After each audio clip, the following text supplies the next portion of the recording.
Hello everyone, welcome to young study. शुरू करते हैं 1000 क्वेश्चन हमारा सीरीज का पार्ट 5। इसमें हम 10 क्वेश्चन डिस्कस करेंगे और अति महत्वपूर्ण परीक्षा की दृष्टि से वेरी वेरी इंपॉर्टेंट 10 क्वेश्चन हम इस वीडियो में डिस्कस करेंगे। शुरू करते हैं क्वेश्चन नंबर फर्स्ट से। भारत के संविधान को किसने अपने हाथों से लिखा था?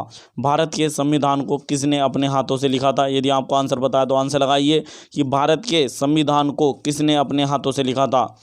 आंसर है ऑप्शन नंबर बी, प्रेम बिहारी नारायण ज़ादा। इन्होंने भारतीय संविधान को अपने हाथों से लिखा था, प्रेम बिहारी नारायण ज़ादा ने। किसने? प्रेम बिहारी नारायण ज़ादा ने। यहाँ बात आई है बी आर अम्बेडकर की, तो बी आर अम्बेडकर और भारतीय संविधान का जनक या पिता कहा जाता है। भारतीय संविधान का पिता या भारतीय संविधान का जनक बी आर अम्बेडकर को कहा जाता है। बात आई है बी आर अम्बेडकर जो थे हमारे, ये जो है भारतीय संविधान की जो वो हमारी प्रारूप समिति बनाई गई थी, प्रारूप समिति, उसके हमारे अध्यक्ष थे। 7 सदस्यीय जो प्रारूप समिति गठित की गई थी 29 अगस्त सन 1947 को जो प्रारूप समिति गठित की गई थी 29 अगस्त सन 1947 को, इसके अध्यक्ष थे डॉक्टर भीमराव अंबेडकर। और ये डॉक्टर भीमराव अंबेडकर को भारतीय संविधान का पिता कहा जाता है। बात आई है यहाँ ऑप्शन 1 है नंदलाल बोस। नंदलाल बोस ने भारतीय संविधान की चित्रकारी की थी, यानी भारतीय संविधान में जो चित्रकारी की है वो नंदलाल बोस ने की है। इन्होंने चित्रकारी की थी, चित्रकारी। भारतीय संविधान को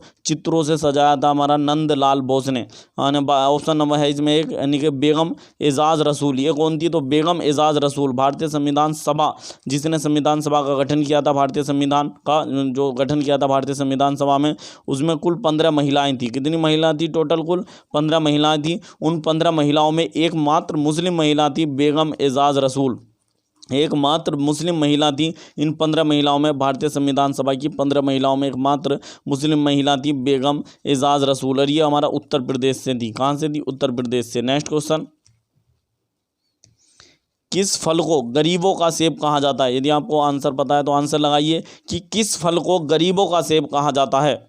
किस फल को गरीबों का सेब कहा जाता है? आंसर है ऑप्शन नंबर डी, बेर को गरीबों का सेब कहा जाता है, क्योंकि बेर में वे सभी यानी हमारे जो है पूरक प्रचुर मात्रा में तत्व पाए जाते हैं जो सेब में पाए जाते हैं, इसलिए इसे और कम दाम में मिलता है, इसलिए इसे गरीबों का सेब कहा जाता है। नेक्स्ट क्वेश्चन, डीएनए फिंगरप्रिंट तकनीक की खोज किसने की थी? डीएनए फिंगरप्रिंट तकनीक की जो खोज है वो किसने की थी?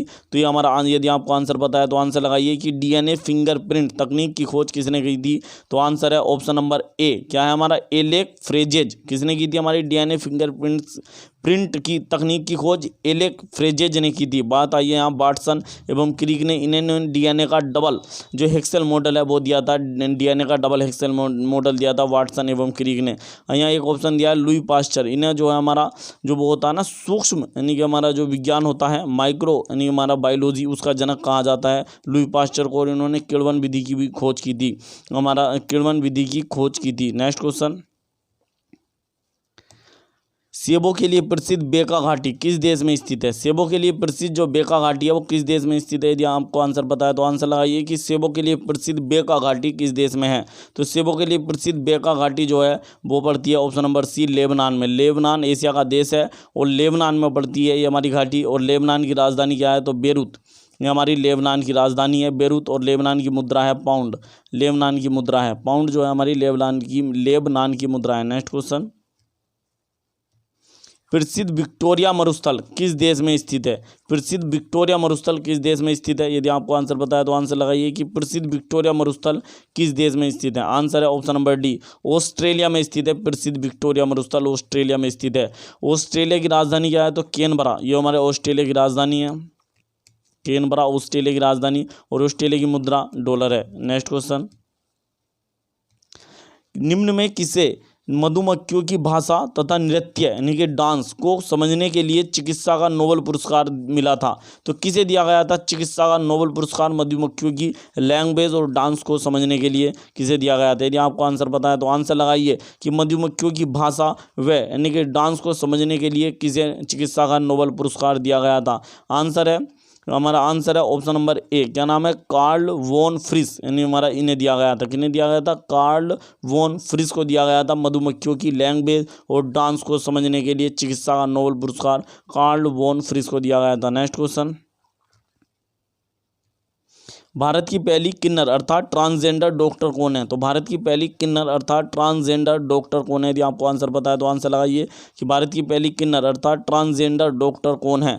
आंसर है ऑप्शन नंबर ए, कौन है, हमारी डॉक्टर प्रिया। ये कहाँ की हैं? तो केरल की हैं, डॉक्टर प्रिया केरल की हमारी रहने वाली हैं और ये किन्नर, भारत की पहली किन्नर यानी डॉक्टर हैं। अब यहाँ ऑप्शन है जोयिता मंडल, ये एक हमारा ऑप्शन है जोयिता मंडल, ये हमारा भारत की पहली किन्नर जज हैं, भारत की पहली किन्नर न्यायाधीश या जज हैं हमारी, कौन है, हमारा जोयिता मंडल। ये कहाँ की है? पश्चिम बंगाल से हैं, ये हमारी पश्चिम बंगाल से हैं। और दूसरी गंगा कुमारी, ये राजस्थान में जो हमारा पुलिस में कांस्टेबल बनने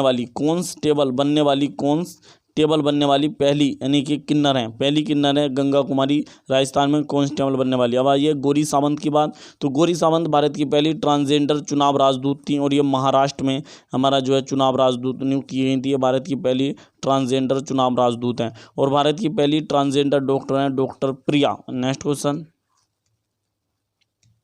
ब्रिटेन के हाउस ऑफ कॉमन्स के लिए चुनाव लड़ने वाले पहले भारतीय कौन थे? ब्रिटेन के हाउस ऑफ कॉमन्स के लिए चुनाव लड़ने वाले पहले भारतीय कौन थे? यदि आपको आंसर पता है तो आंसर लगाइए कि ब्रिटेन के हाउस ऑफ कॉमन्स के लिए चुनाव लड़ने वाले पहले भारतीय कौन थे? आंसर है option number B, Umesh Chandra Banerjee. कौन थे? उमेश चंद्र बनर्जी। उमेश चंद्र बनर्जी को व्योमेश चंद्र बनर्जी के नाम से भी जाना जाता है। किस नाम से? व्योमेश चंद्र बनर्जी या यूसी बनर्जी के नाम से भी जाना जाता है। ये वही उमेश चंद्र बनर्जी या व्योमेश या यूसी बनर्जी हैं जिन्होंने जो हमारा सन 1885 में भारतीय राष्ट्रीय कांग्रेस का प्रथम अधिवेशन हुआ था मुंबई में, उसकी अध्यक्षता की थी, वे यूसी बनर्जी हैं। बात यहाँ आई है दादा भाई नौरोजी की, तो दादा भाई नौरोजी ने, यह हमारा हार गए थे, हमारा जो सबसे पहले मैंने भारतीय तो हमारा उमेश चंद्र बनर्जी थे लेकिन ये हार गए थे। बात यहाँ दादा भाई नौरोजी की आई है, तो दादा भाई नौरोजी को भारत का ओल्ड हमारा जो है great old man of India यानी ओल्ड मैन ऑफ इंडिया कहा जाता है, grand old man of India कहा जाता है दादा भाई नौरोजी को। और दादा भाई नौरोजी को हमारा जो है ग्लैंड स्टोन के नाम से भी जाना जाता है, ग्लैंड हमारा स्टन के नाम से भी जाना जाता है। और हमारा जो यानी इन्हें क्या कहा जाता है? भारत के great old man of India के नाम से भी जाना जाता है। दादा भाई नौरोजी ने सन 1892 में ब्रिटिश हाउस ऑफ कॉमन्स के लिए चुनाव लड़ा था। कहाँ से? लेबर पार्टी के टिकट पर लड़ा था इन्होंने, लेबर पार्टी के टिकट पर फिन्सवरी से लड़ा था। कहाँ से लड़ा था? फिन्सवरी से लड़ा और ये चुनाव जीते थे, ये चुनाव जीत गए थे। लेकिन पहले भारतीय उमेश चंद्र बनर्जी या व्योम चंद्र बनर्जी थे, वे हार गए थे। बात आई यहाँ सुरेंद्र नाथ बनर्जी की, तो सुरेंद्र नाथ बनर्जी पहले भारतीय थे जिन्हें सन 1921 में पश्चिम बंगाल में, जिन्हें सन 1921 में बंगाल में स्वास्थ्य मंत्री बनाया गया था। स्वास्थ्य मंत्री, बंगाल में स्वास्थ्य मंत्री बनने वाले पहले भारतीय थे, 1921 में स्वास्थ्य मंत्री बनाया गया था। बात आई अरविंद घोष की, अरविंद घोष ने पुडुचेरी में ऑरविले आश्रम की स्थापना की थी। ऑरविले जो आश्रम है पुडुचेरी का, ये हमारा अरविंद घोष ने ही बनाया था। नेक्स्ट क्वेश्चन, निम्न में किसे फॉरेस्ट मैन ऑफ इंडिया कहा जाता है? तो इसे निम्न में किसे फॉरेस्ट मैन ऑफ इंडिया कहा जाता है? यदि आपको आंसर पता है तो आंसर लगाइए कि फॉरेस्ट मैन ऑफ इंडिया किसे कहा जाता है? फॉरेस्ट मैन ऑफ इंडिया कहा जाता है option number D, Jadav Payeng को, जादव पायेंग को कहा जाता है। ये हमारे कहाँ के हैं? तो असम के रहने वाले हैं, असम के रहने वाले हैं जादव पायेंग, इन्हें फॉरेस्ट मैन ऑफ इंडिया कहा जाता है। और यहाँ एक ऑप्शन दिया है चेवांग नोरफेल, इन्हें हमारा आइस मैन कहा जाता है। आइस मैन क्या कहा जाता है? इन्हें आइस मैन, इन्हें आइस मैन के नाम से जाना जाता है हमारा, यानी चेवांग नोरफेल को आइस मैन के नाम से जाना जाता है। और यहाँ बात आई है सुंदरलाल बहुगुणा, तो इन्होंने जो चिपको आंदोलन है यानी हमारा पेड़ों को बचाने के लिए वो चलाया था हमारा सुंदरलाल बहुगुणा ने। और एक बात आई है माधव गाडविल, ये जो है माधव गाडविल, इन्होंने जो पश्चिमी घाट हैं उनके यानी संरक्षण के लिए काम किया था, पश्चिमी घाटों के संरक्षण के लिए काम किया है यानी माधव गाडगिल ने। नेक्स्ट क्वेश्चन, निम्न में किस नहीं है हमारा, निम्न में किसे देश का प्रथम क्रांतिकारी की उपाधि दी जाती है। तो यदि आंसर बताए तो आंसर लगाइए कि निम्न में किसे देश के प्रथम क्रांतिकारी की उपाधि दी जाती है। आंसर है ऑप्शन नंबर हमारा यानी कि बी, वासुदेव बलवंत फड़के को देश का प्रथम क्रांतिकारी कहा जाता है। वासुदेव बलवंत फड़के को देश का प्रथम यानी हमारा क्रांतिकारी कहा जाता है। और ये कहाँ के हैं, तो ये महाराष्ट्र से थे, महाराष्ट्र। इन्होंने रामोसी जो विद्रोह हुआ था उसमें बहुत महत्वपूर्ण योगदान दिया था वासुदेव बलवंत फड़के ने। बात आई यहाँ बाल गंगाधर तिलक की, तो बाल गंगाधर तिलक को बेताज यानी हमारा भारत का बेताज बादशाह कहा जाता है। क्या कहा जाता है, भारत का बेताज यानी भारत का बेताज बादशाह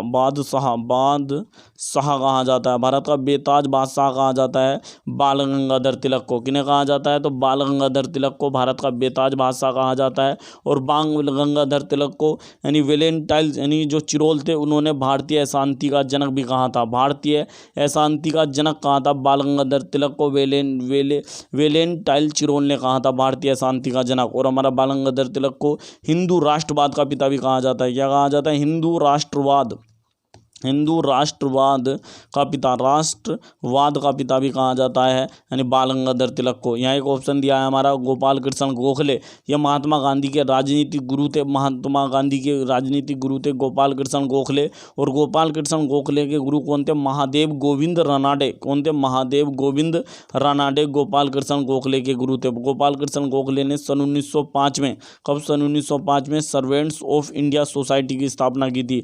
सर्वेंट्स ऑफ इंडिया सोसाइटी की स्थापना की थी। एक ऑप्शन है यहाँ राजा राम मोहन राय, ये बहुत ही इंपॉर्टेंट व्यक्ति हैं राजा राम मोहन राय। इन्हें भारतीय पुनर्जागरण का पिता, भारतीय पुनर्जागरण का अग्रदूत या भारतीय पुनर्जागरण का पिता कहा जाता है राजा राम मोहन राय को।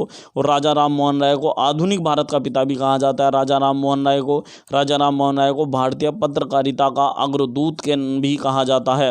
इन्होंने 20 अगस्त यानी राजा राम मोहन राय ने 20 अगस्त सन 1828 को ब्रह्म समाज की स्थापना की थी, यानी ब्रह्मा जो समाज है उसकी स्थापना की थी राजा राम मोहन राय ने। यदि आपको हमारी वीडियो पसंद आई हो तो वीडियो को ज़्यादा से ज़्यादा अपने दोस्तों में शेयर करें और वीडियो को लाइक करें और चैनल को सब्सक्राइब करना ना भूलें। मिलते हैं नेक्स्ट वीडियो में।